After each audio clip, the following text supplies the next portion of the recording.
గణపతయే నమః. శ్రీ లలితా మహాత్రిపురసుందరియై నమః.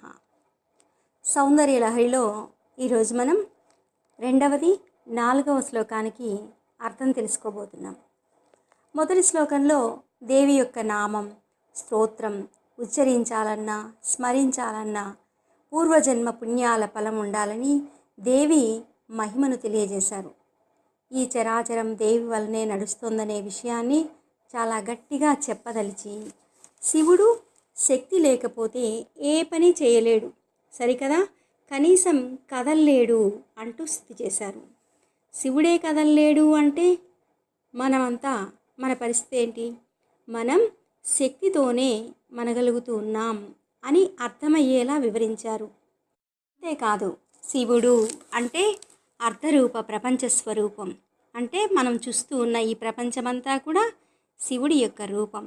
శివుడు